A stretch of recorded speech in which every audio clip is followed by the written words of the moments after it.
Oi, gente! Bem-vindos, bem-vindas à nossa aula de História da Educação de Jovens e Adultos, da nossa primeira fase.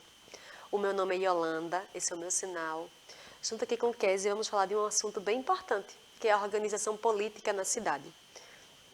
Preste atenção, política, como vocês sabem bem, é super importante. E ela se faz não apenas em momentos de eleição, mas também no nosso dia a dia. Mas para a gente saber um pouco mais disso, a gente precisa se inteirar o que cada poder faz e qual é a sua função. Como vocês sabem bem, nossa aula aqui é um pouco mais curtinha, então a gente vai ver de uma forma mais rápida. Mas se vocês quiserem aprofundar um pouco mais, eu sugiro que é super importante. E vocês podem, inclusive, fazer pesquisa em sala de aula, pedir ajuda ao seu professor ou professora, debater entre vocês. Esse ano é um ano assim super importante, que é o ano de eleições, e para vários candidatos e candidatas. E isso é a grande diferença dessas pessoas que estão à frente, representando a nós, né?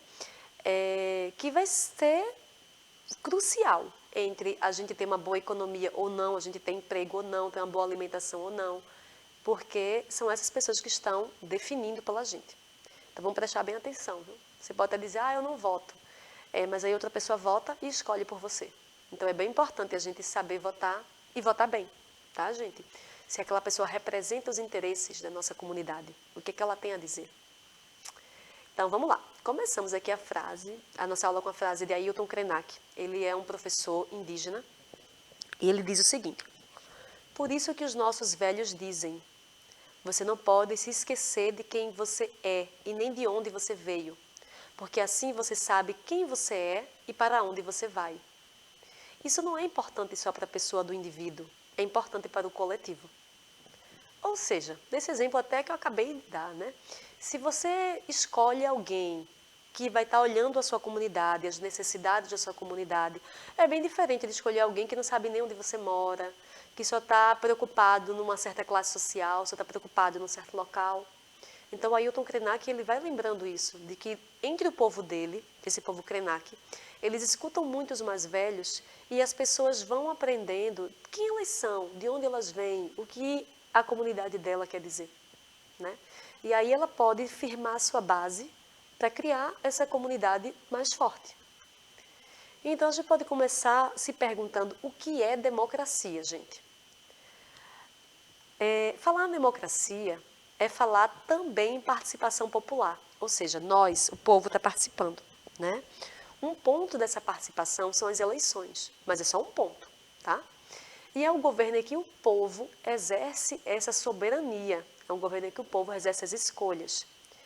Então, quais são os pilares, qual é a base da democracia brasileira?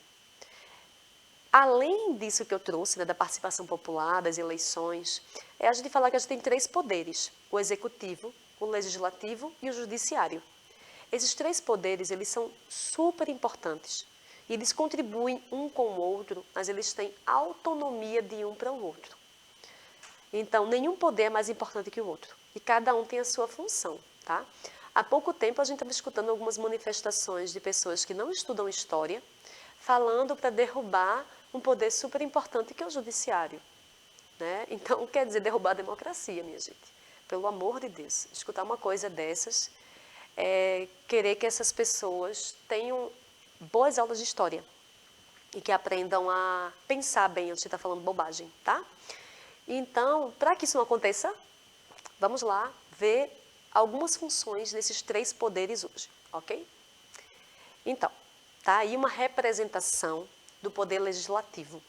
Aqui no nosso estado, aí está a Casa do Poder Legislativo, que é o Palácio Joaquim Nabuco. Muito bonito nesse prédio. É a Assembleia Legislativa daqui de Pernambuco. Então, o que é esse poder legislativo, gente? Ele tem como função a elaboração e a revisão do conjunto de leis que rege a vida das pessoas e o funcionamento do Estado. Então, aqui pensando, quem é que trabalha nele? São os deputados federais, os deputados estaduais e, em cada município, os vereadores. Está vendo como é importante a gente poder escolher um vereador, um deputado, que vai estar levando essas leis dentro do que a nossa comunidade precisa? Imagina, há pouco tempo, várias pessoas perderam o emprego porque se tirou a profissão de cobrador de ônibus. Então, a gente tendo essa representação, a gente enquanto povo poder lutar por essa representação e de que tivesse leis que protegessem a gente, quem sabe não teria sido diferente, né? Mas foi aproveitado um momento em que as pessoas não podiam sair na rua, um momento de pandemia. Alguns deputados estaduais até tentaram reverter isso e não conseguiram. Justamente porque o que fortalece também a democracia é o quê? A voz popular, é o povo na rua. Tá, gente? Então vamos lá. Um segundo poder é o poder executivo. Aí ele está representado por nossa prefeitura do Recife. Então o que é que faz esse poder? Ele possui a atribuição de governar o povo e administrar os interesses públicos, cumprindo fielmente as ordenações legais. Então, o presidente ou a presidente, os governadores e governadoras, os prefeitos e prefeitas, eles vão executar as leis que o legislativo criou. Então, quem cria aquelas leis, como a gente viu, deputados estaduais, federais, vereadores. E aí, presidentes, governadores, prefeitos vão colocar essa lei em prática, tá, gente? Vão executar essa lei. E aí, finalmente, temos o poder judiciário. Aqui está uma representação, né, do Superior Tribunal de Justiça, que fica em Brasília, o chamado STF. E aí, qual a função do Poder Judiciário? É administrar as leis e justiça perante a sociedade. Então, o cargo máximo dele é o STF. Mas temos o Conselho Nacional de Justiça, o Superior Tribunal de Justiça, tribunais superiores. Então, o STF vai ter essa função dessa administração das leis, tá, gente? Desse cuidado com as leis, de poder colocar em prática o que é que foi deferido, certo? Então, falar que política se faz no dia a dia, tá aí essa imagem de um indígena, junto com tantos outros, em frente, lá na capital do nosso país, em Brasília, que foi uma mobilização dos indígenas em Brasília, na frente do Supremo Tribunal Federal, contra a PL 490 e contra o marco temporal. Então, foi a maior manifestação de indígenas, gente, que houve na história recente.